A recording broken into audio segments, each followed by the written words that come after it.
Hello, everyone. Welcome to the Queers of Time podcast. I'm Matt. I'm James. I'm Kenny. And I'm Kat. And this is a podcast to talk about all the gay stuff in the Wheel of Time. Because we're gay and we like the Wheel of Time.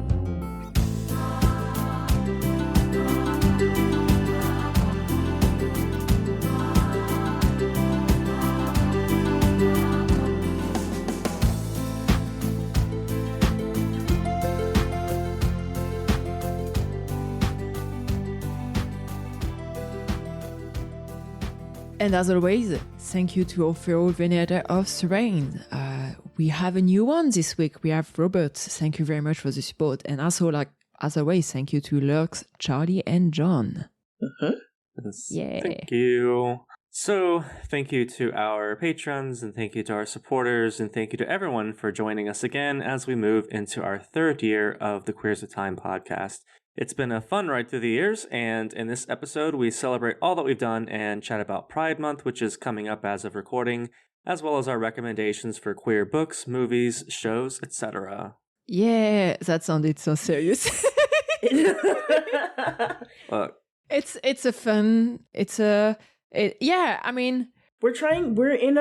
just got 3 years old, so we're getting into our 4th year.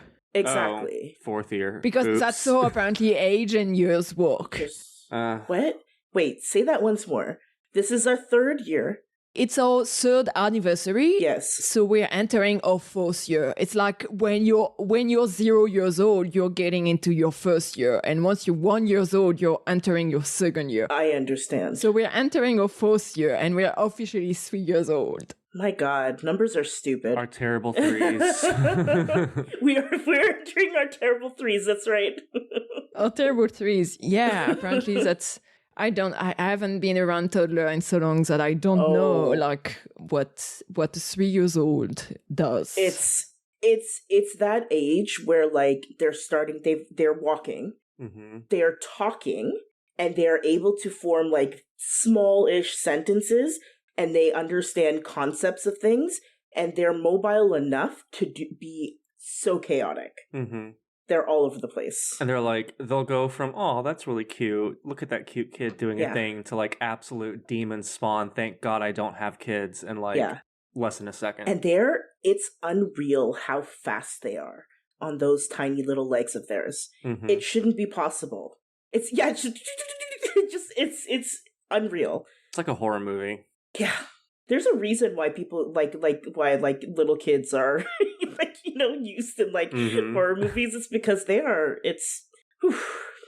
Well, hopefully Queers of Time isn't going to be a horror movie for the following year.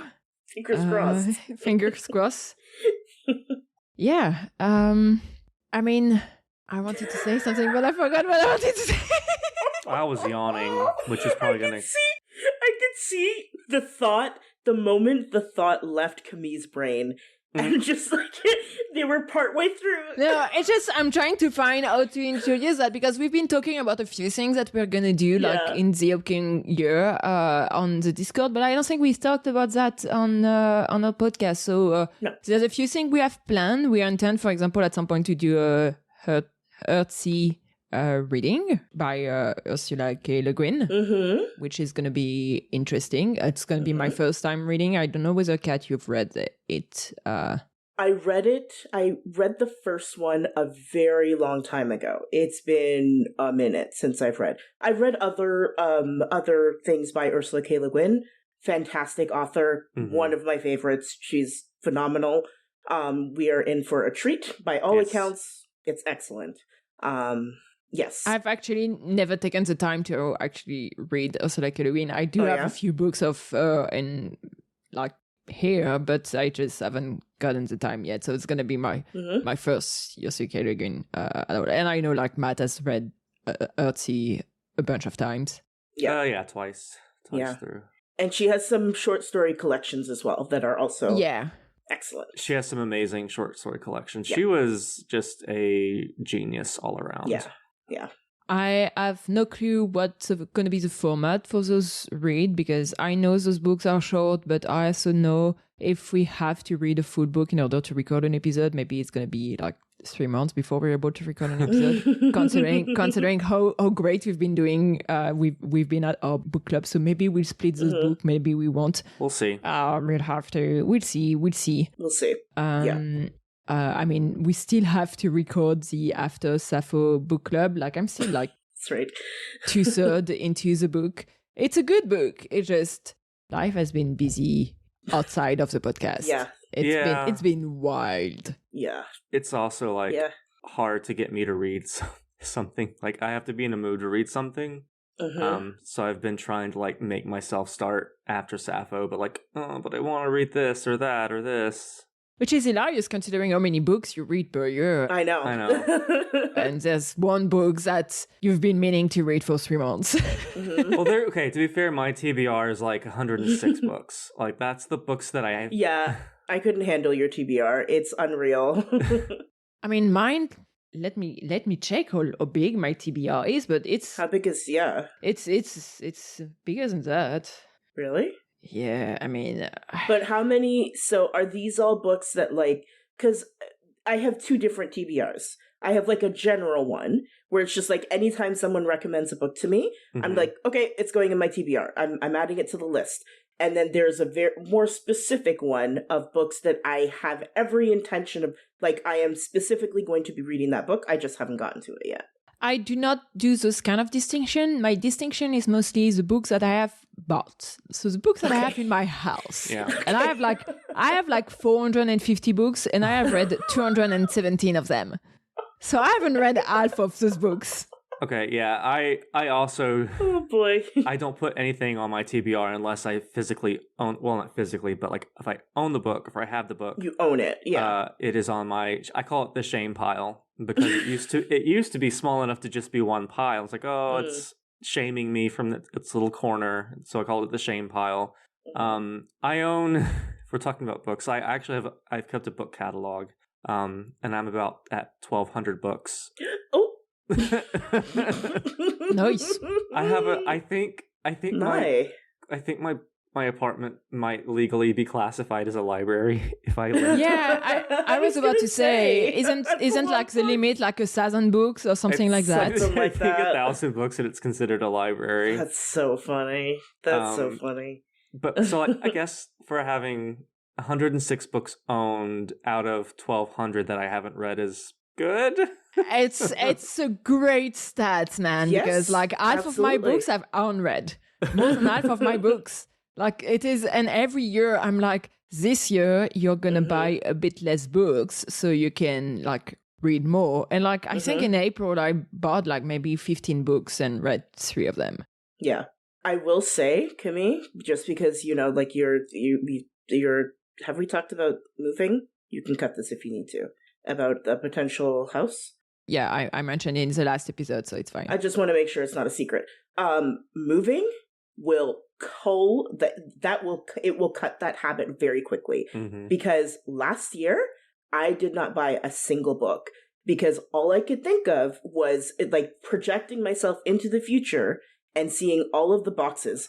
Just now, you can kind of see it behind me. I have a second bookshelf now because not everything fit in the first one, and all of my books, there are like 8 boxes on the side here that are still filled with books. So the saying is, I've been through a bunch of moves. Like 3 years ago, I did an international move. It did not change a thing. Also, the new place, like if it works out, yes. I don't know if you remember the picture of the living room, but there's already integrated bookshelf, and I still have 2 bookshelves that are full, but no, it means that I'm gonna have 2 bookshelves that are not full, plus the already integrated bookshelves in the living room. You got some built-ins. Things are not gonna improve. Yeah. And yes, I'm gonna suffer when it's gonna be time to move, and I'm gonna have to pack all of those. Packing books is it's the absolute worst. It made me question everything that I was and had been and will be. It's just I have a lot of my books in boxes, fortunately. So like, it's still not all of my books. I have so many books that are like, I have 1, 2, 3, 4, 5, 6 bookshelves, but some of those are like half bookshelves or slim bookshelves. So yeah, we'll see how that goes eventually. Yeah, I mean, I grew up in a house with a lot of books. Like, I don't remember if I ever sent you like the picture of the living room of my parents. I think so. Like a few years ago, they finally did their dream of like building a bookshelf there, and it's just like a complete wall full of books, and it's not even all of them because like my mom had to sort some things because my dad wasn't gonna sort anything. and there's still like at least 6, 7 boxes in the attic. Oh wow! Full of books. Some of them that I like. Also, like one of the reasons why my number of books suddenly increased is that like I think in March or April I went back to my parents and I looked at those boxes of books that they were not going to use, and it was mostly like it was a lot of classics, and I was in a mood of I should reread some classics like or read some. And I took a lot of like it's mostly like plays, for example, which would be very fast to read if I was about to read them, which hasn't happened yet. But yeah, like I came back with 40 books on that trip. Well, there you go. There you go. Yeah. Anyway, so we're gonna do an earthy reading. Also, we're recording that. I think so it's going to be in 2 weeks from now, but it's going to be like in a few days for when that episode come out. I'm going to do like a watch party of Paris is Burning because so we used to do some episode talking about movie. We're probably going to bring that back now that like the TV show is behind us and this kind of thing. But it'd be fun if when we're talking about that movie, other people from the Discord, like from our community, have also watched the movie, so they don't have to do their homework. So I'm gonna try to do like watch parties in the Discord, and so if you want to join, you should join our Discord. Yes. And Paris is Burning, I've never watched it, but I know, Matt, it's your favorite documentary. Yeah, I would say it's my favorite documentary. Yeah, it's very good. So it's very, very good. So I'm excited to read that. Yeah. It's about ballroom culture. And it's very ballroom culture is very foundational to queer culture in general, as it exists now in North America, anyway. And so it's really well done. It's one of those. It's that kind of documentary where you watch it and you're like, oh, that's where that comes from. I like, you know what I mean? Like you hear so many phrases. You hear you hear so many phrases. If you're a fan of RuPaul's Drag Race, a lot of the sort of lingo, I guess, that they use on RuPaul's Drag Race, it's from ballroom culture. Yeah. And so it's really well done. And I know the documentary itself also inspired like Pose, the TV show. Yeah, it inspired Pose. I haven't watched either, but it's also Pose. Oh, maybe we should. Oh. Could also watch Pose. How long is that TV show? No, wait a minute. I think it's 3 seasons. Oh. I think it's 3 seasons, but there might be a way for us to do it. We could do it in chunks. It's 26 episodes. Yeah. We could do it. It might be doable. It could be something fun to watch. It could be. I mean, if anything, like we could maybe this is a watch. Maybe this is an idea for like a watch, like, you know, every couple of weeks or every month or however. Yeah, an ongoing watch party. Yeah, you know, an ongoing watch party. I don't know. Yeah, I'm just spitballing because it's. I haven't seen it either. By all accounts, it's excellent. Oh yeah. Yeah. You haven't seen RuPaul's? I mean. Okay. Pose. I have not seen Pose. This is the thing. I have seen I have absorbed so much of it through cultural osmosis, it feels like I have seen it. Yeah. So I'm aware of most of the plot points. I know the characters, like I know the beats of it. Yeah. But I have never actually I know nothing. Nothing? Nothing at all. I was just saying, I would like RuPaul's going through my head. I have RuPaul in the brain. Tonight is the night before Pride. So put out your plate of fracking oil leases for RuPaul. And so that the RuPaul comes and gets it. So that the RuPaul comes and gets his fracking leases on environmentally protected land. And then you can, if you've been a good gay this year, maybe he'll leave you, I don't know. What would he leave you? What would RuPaul leave you? What would RuPaul leave you? I guess it depends. This is a good question. I guess it depends on where. Would he leave anything? I guess that is the question, huh? Yeah. No, he would leave you with a sense of longing for something a little less polished from before the days of VH1.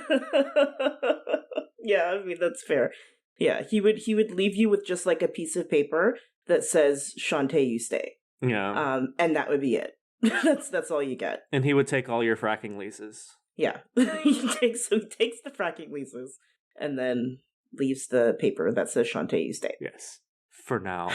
I'm glad we got that figured out. That was important. Shantae, you live. Oh God. It's a threat now. Okay.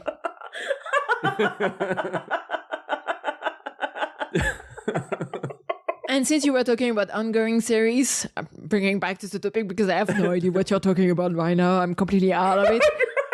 I can see Arkaby's face, just like, what? I have no idea.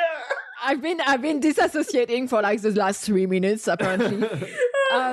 But yeah, we still have like our The Gathering Storm episode to finish. There's like 6 episodes left. We're at one point we will we are so close. Listen, close. We are so close, and the end is good shit.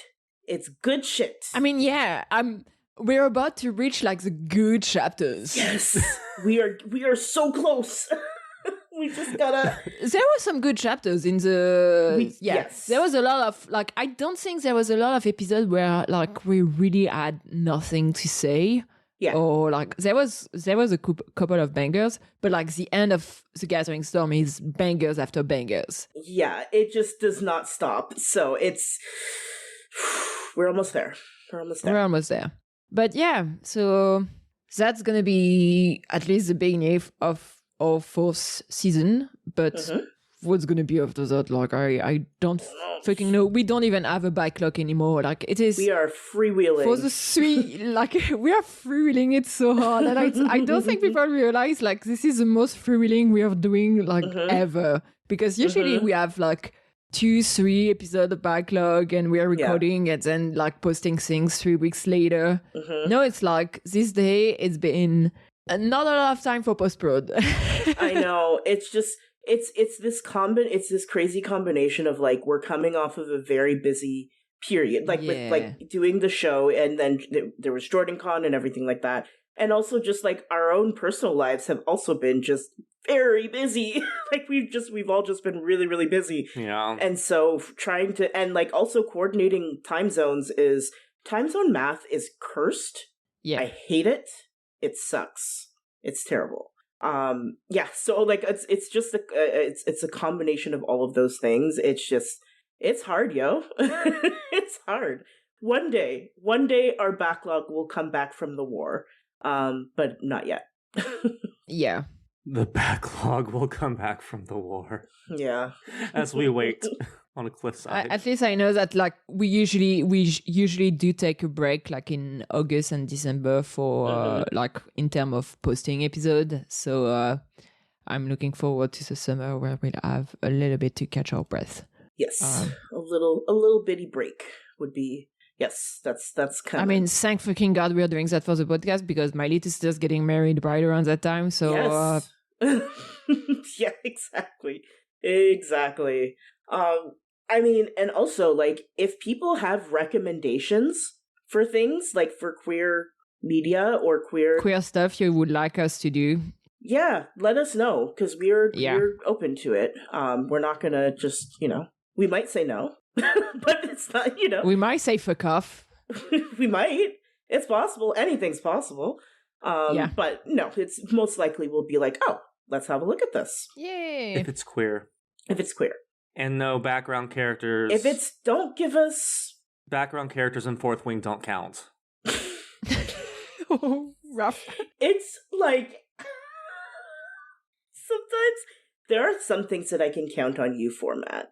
And you taking the smallest opportunity to put Fourth Wing on blast is one of those things.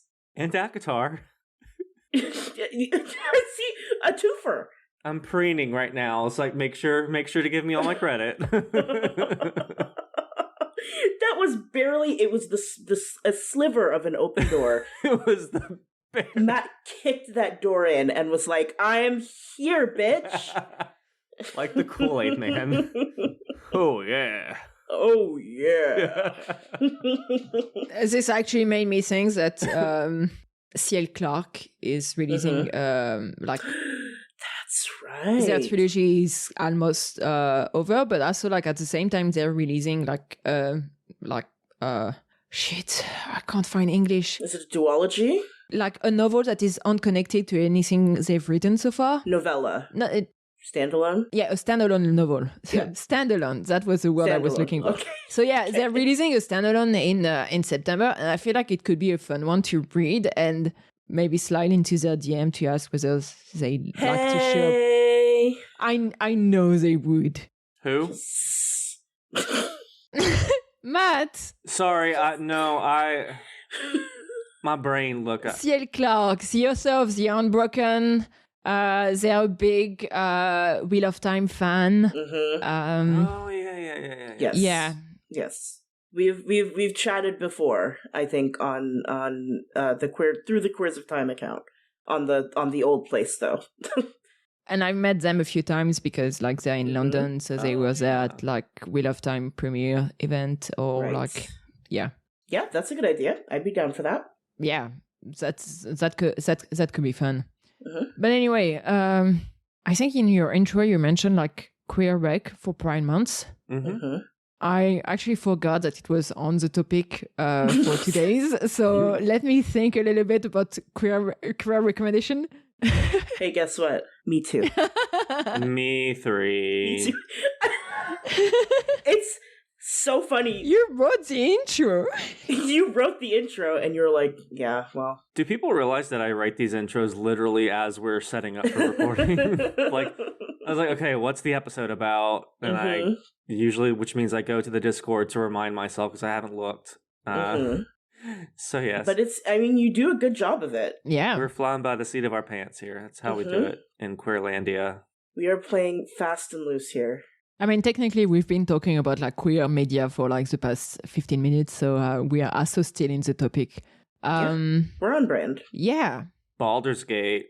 In video games? Yes. We're talking about queer media, and I've started playing Baldur's Gate for the first time, and is it queer? Yes. It's very queer and very diverse, to the point where someone made an anti-woke mod where it locks romances behind gender, and also lightens all the skin of the dark-skinned characters because it's based on medieval Europe. How could you have a black person in medieval? First of all, motherfuckers, like, the Roman Empire was not white.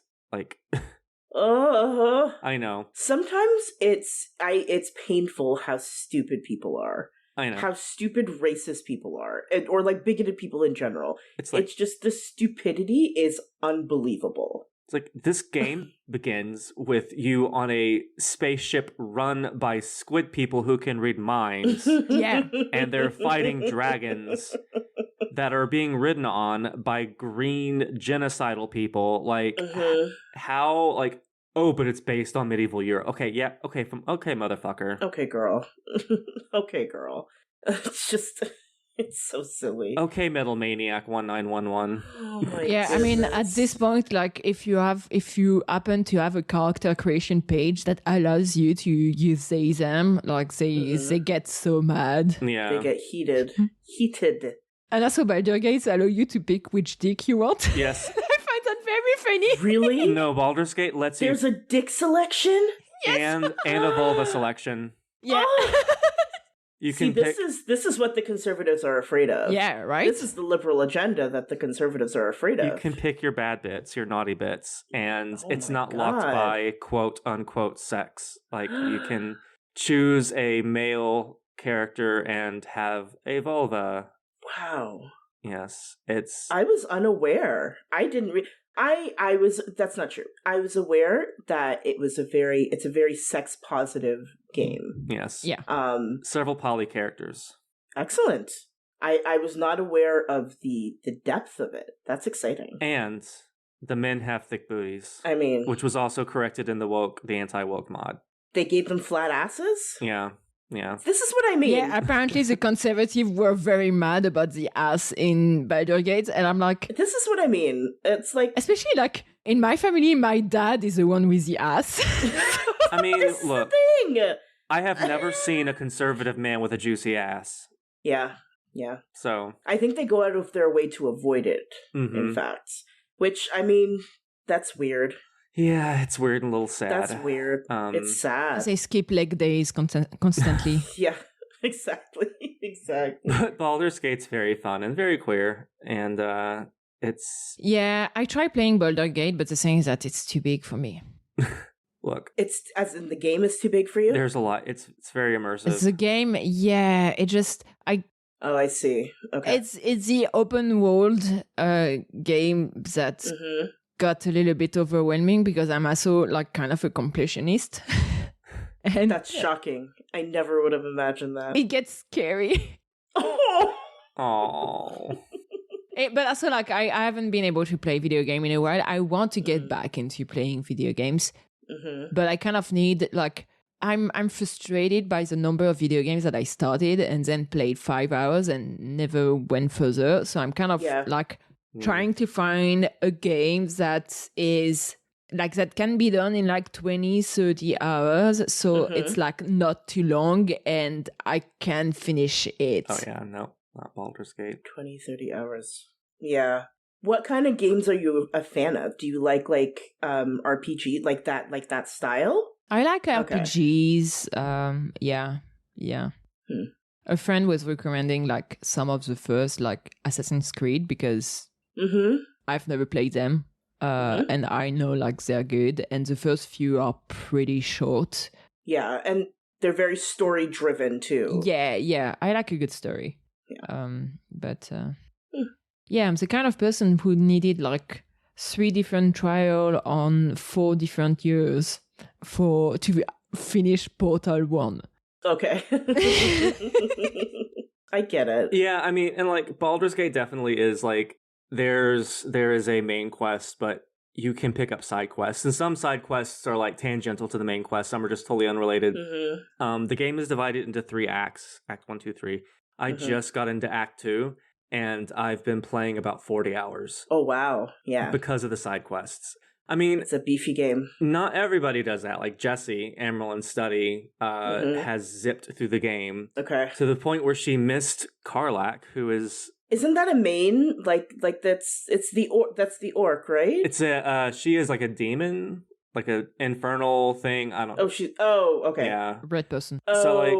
I understand. Okay. I can't talk about Baldur's Gate without mentioning Karlach, because I feel like Lesbian Nerdy will like come over my shoulder through the spirit plane and whisper into my ear that I haven't mentioned Karlach, who is her wifey. Yes, I have seen. Okay, that's I know who you're talking about.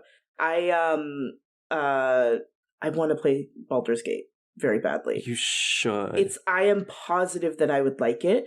The problem is that it's expensive. It is. It costs a lot of money, and so I quite honestly I keep waiting for a sale or something like that on Steam, because almost like all of my gaming is PC because I don't have PlayStation or anything like that. Yeah. So I keep waiting for a sale to come in, and it's just they are really sticking to that price. Yeah. They're really sticking to it. I will say So- it's a lot of content for what, or a lot of, I hate the word content. It's a lot of stuff for what you pay. Not that it's like makes it better because it's still really fucking pricey, but like, yeah. it's not like some of these PS or like Steam games like, okay, give me $60 and here's a 20-hour game, and once you play the whole thing, that's done basically it. Unless you pay $30 for DLC. Right. Yeah. Yeah. So it's very much not that. It reminds me a bit of Dragon Age, except maybe less. I think Dragon Age, I think any of the games are a little bit more story orient. Like it sounds like there's more of a story to it, but I also I've intentionally kept myself from looking too much into Baldur's Gate because I want to be surprised. I mean, Baldur's Gate is an RPG story. Like, there's kind of a big story involved, and it's very much D&D rules in the sense, like, you see the dice rolls. Yeah. Oh! Yeah, you do. See, I didn't know that. That's exciting. I love that. That's also, like, an issue that I have, is that, like, since it's a rolled dice, there's a few moments where I was like, fuck it, I'm gonna save right before that dice roll and just reload until I get the freaking result that I want. That's fair. Yeah, you don't see every dice roll because, like, in combat, that would make fighting very slow. Yes. in combat very tedious. But it's for like persuasion or this kind of thing. I see. Yeah, persuasion, unlocking doors, stuff like that. Yeah. I see. It's very immersive, and like characters treat you differently based on what race you choose. So like I picked, and based on what class, like I picked a human, right, and I picked a wizard, and like so a wizard character is automatically friendly to you because if you've picked wizard. Okay. And there are some races that aren't trusted, like I guess tieflings or drowls or whatever you want to call them. Like they're not trusted, so like you'll have some characters not trust you at first. Yeah.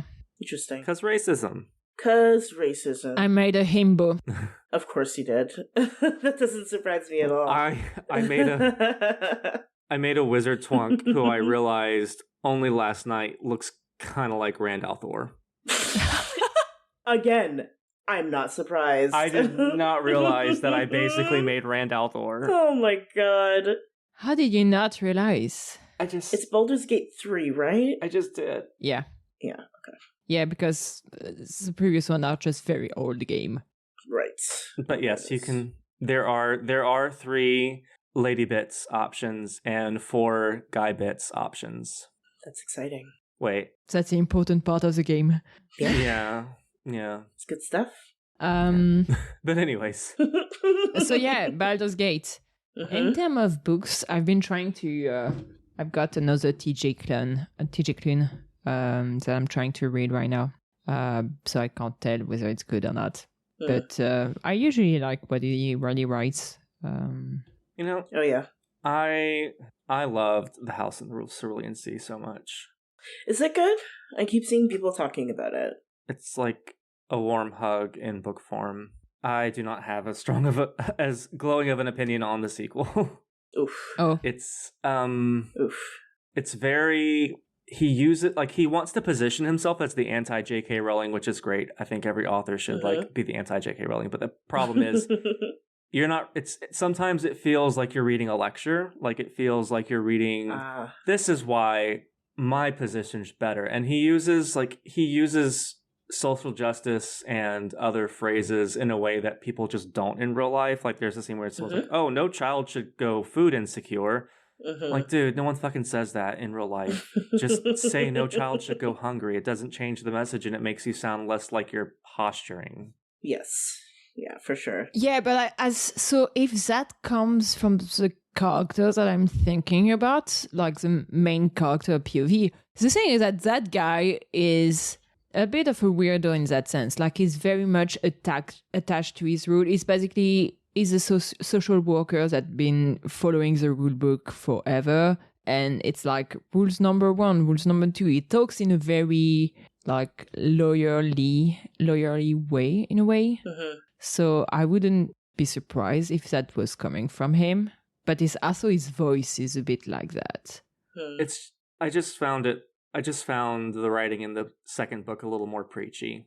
Like, Okay. and it's a sermon that I agree with. If you're preaching to the choir, I just like, I kind of just want to read a story. Not that it's bad, and I think everyone's mileage may vary on that. Yeah.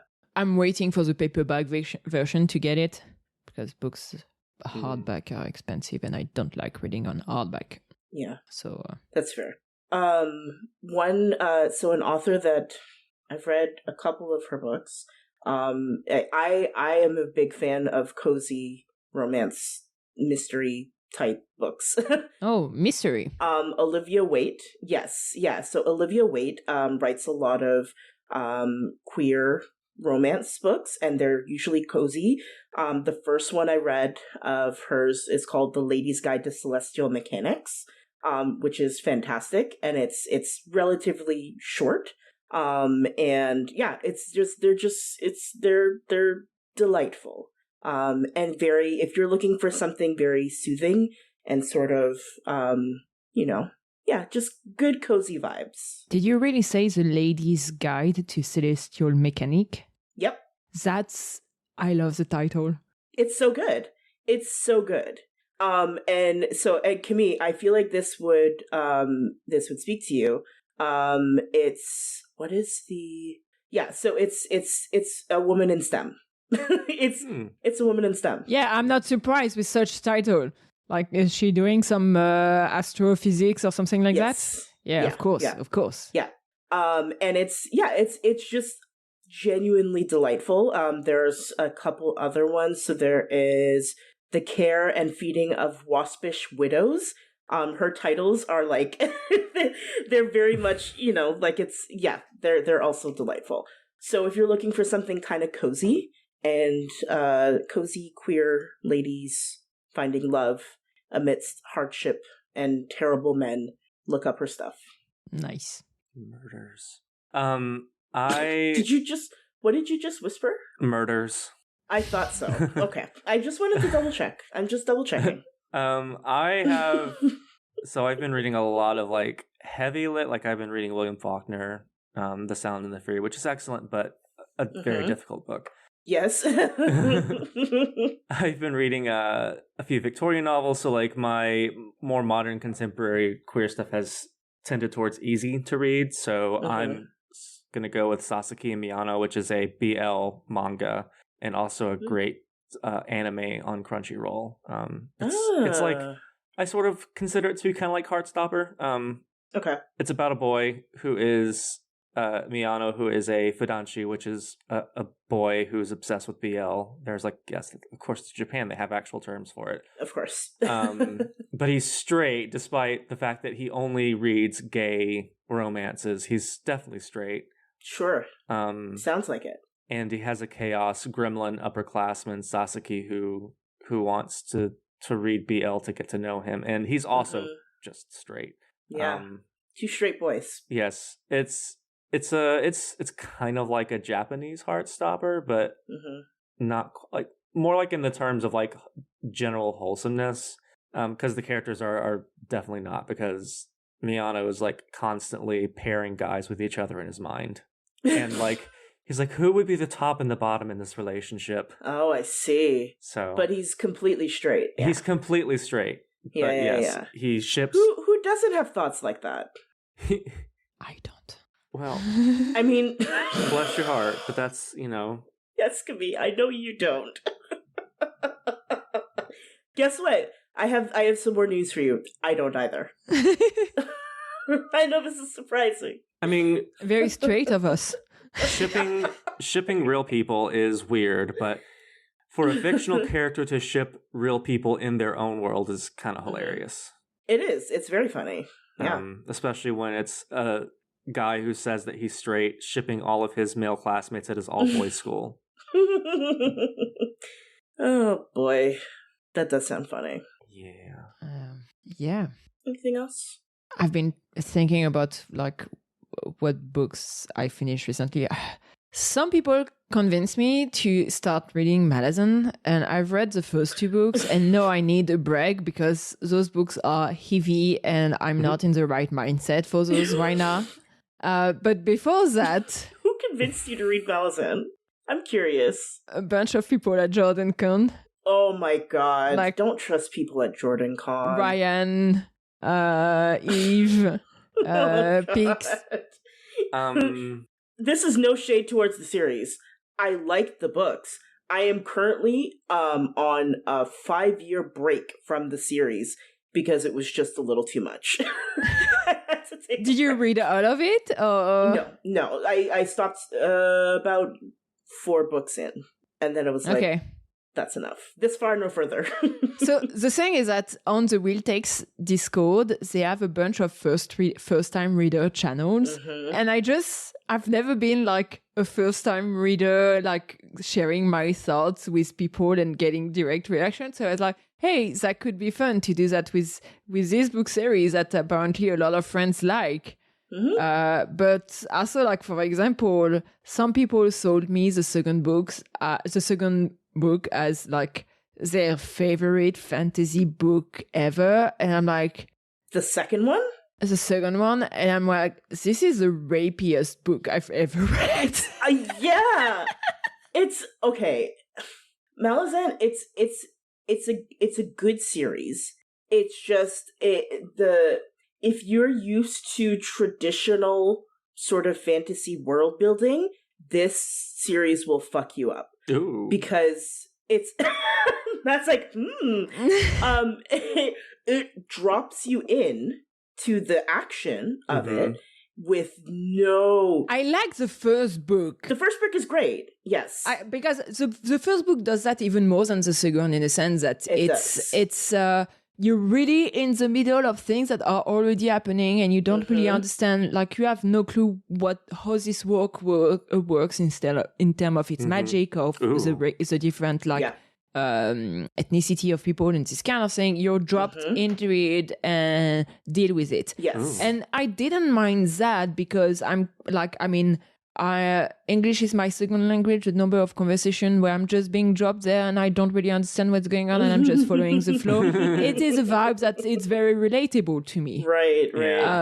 See, and I do think, I still have a rant, sorry, Matt. I do think there's some interesting thing about Malazan because I do like this idea that you're not following the main character, like the hero of the story. You're following the NPCs that usually people don't care. Yeah. But as a result, since you're following those people, they go through a lot of shit that, for example, if you rant, you don't see like the soldier dying and like the result of like war and like the direct consequences on population and this kind of thing. And I do like that aspect, but boy, it's a lot. It's a lot. It's a lot. It's a fucking lot. What were you going to say, Matt? I was just going to say, like, I've heard good things about Malazan and or things about Malazan that make me think it could be a series for me because, like, taking away like the language barrier, because like there are some really difficult books that a language barrier just makes even worse. But I feel like a lot of modern fantasy is like very handholdy and like pop, and this isn't just like with fantasy. I feel like just in generally fiction is like, okay, this is the good guy and he's gonna do a thing that's not totally okay, and we're gonna say that that's not a morally good thing, and he's gonna use this magic, and here's like 5 pages of explaining what this magic is. Right. And here's the bad guy, and his action is problematic, and you should feel bad about what he did. We're not agreeing with him. No. It's like very preschool handholdy, and I've heard that Malazan doesn't do that, and I'm like... Nope. It does not. You know what? I think that Malazan would actually, you would vibe with. Yeah. I think I can see you vibing with it a lot. Yeah. It's also on the... It's on the dark side without being grimdark. Yes, okay. exactly. Because I don't like grimdark that much.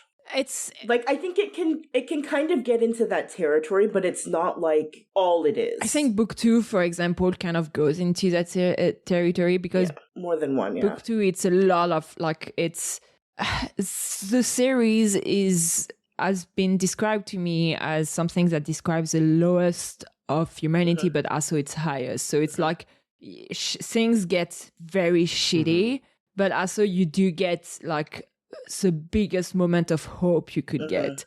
And my issue with book 2 is that you mostly only got the shitty part, and there's a few things that are a bit more full towards the last few pages, but it's a lot of like, like you're trying to help, like save a bunch of refugees, and at the end of the day, like everyone fucking dies. It's spoilers. Sorry. But no, I'm okay with dark stuff. I mean, it's good. Like it is good, and it's well written. It's very well written. Very well written. Thank God. Yeah. Very well written. Yeah. And yeah, like I in the hand-holding kind of vibe, but I do think, like, for example, old school fantasy had a vocabulary that is a bit more advanced than some of the modern fantasy you can find right now. And so, yeah, like, I do like this a bit more advanced English language also. Yeah, listen, I read Lord of the Rings. Sorry, I'm talking about Tolkien again. I read Lord of the Rings when I was in grade like 5 or 6.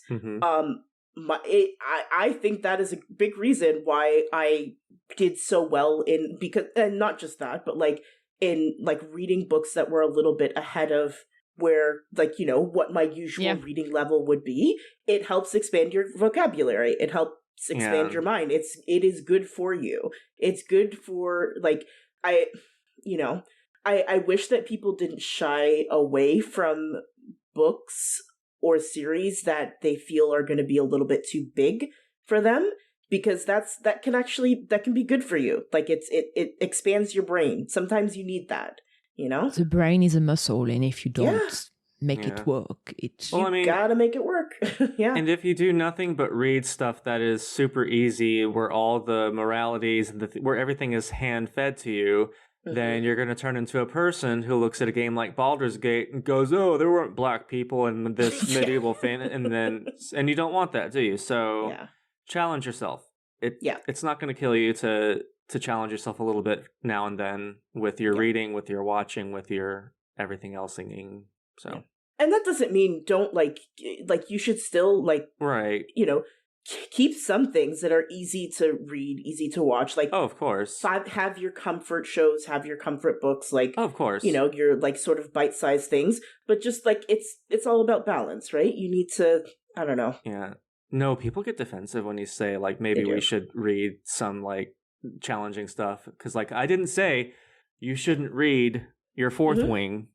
I'm just saying maybe read whatever you want. Yeah, maybe read. You know. Challenge yourself. I'm like saying you should think about reading something doesn't mean you shouldn't read anything else. Yes, correct. Anyways, and that's my Fourth Wing counter up to like what, 3 now? I think funny enough, I think we might be at 4, Matt. I think we're at 4. But.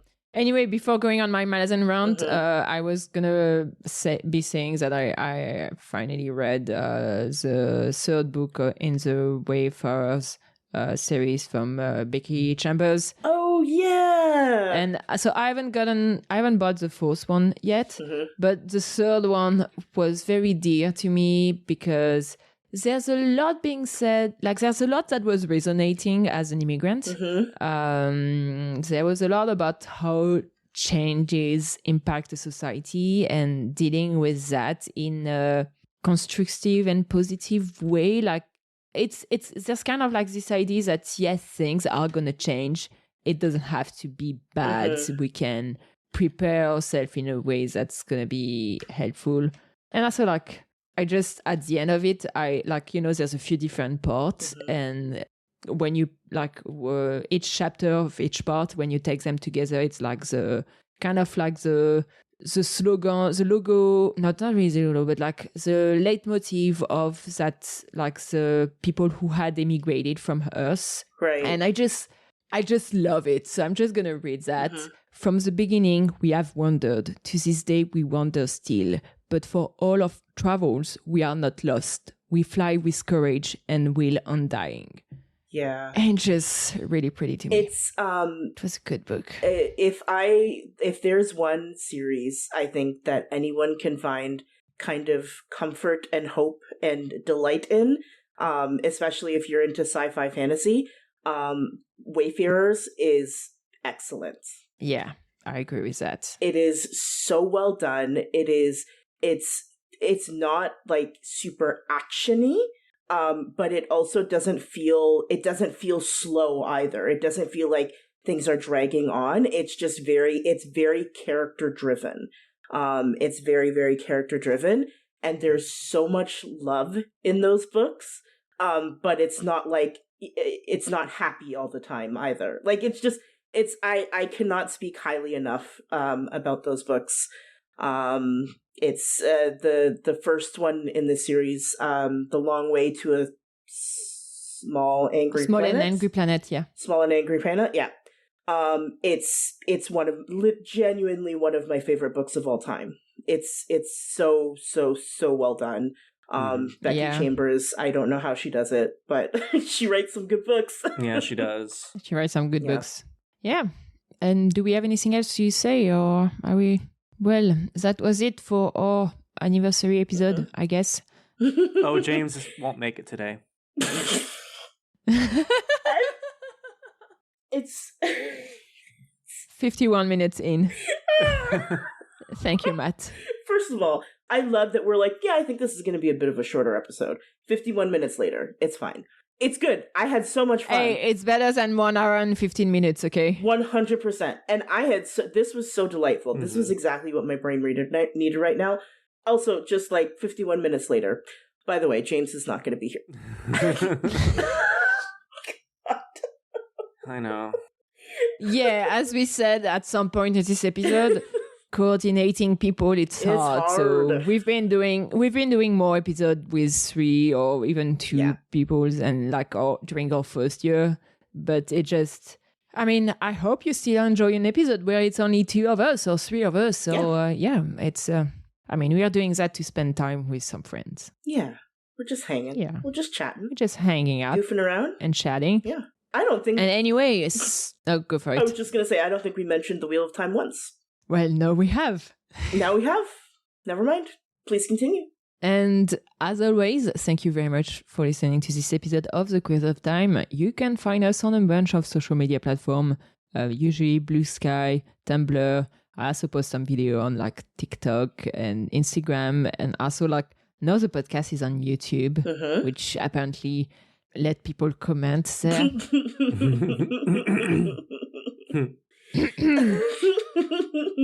And also Discord. You can also join our Discord, where we have a book club and do watch party at times, and we have a lot of conversation. And it's been so nice to see this community on the Discord growing and sharing books and sharing movies and talking about whatever's going on in their life and sending pictures of their pets, and it's just cute. I know. I feel like it's only grown after the show. Even after the show, it's only gotten bigger. Mm-hmm. You know what I mean? Like it's gotten more I think vibrant almost. It's really nice. It's good. Yeah, it's and yeah, I like the people that I talk to there. So join us. And what else? If you want to support us, we do have a Patreon. You can get episodes in advance and unedited video recording of those episodes. So we always appreciate the support. Yes. And what else? I think that's pretty much it. Thank you very much, and bye. Bye.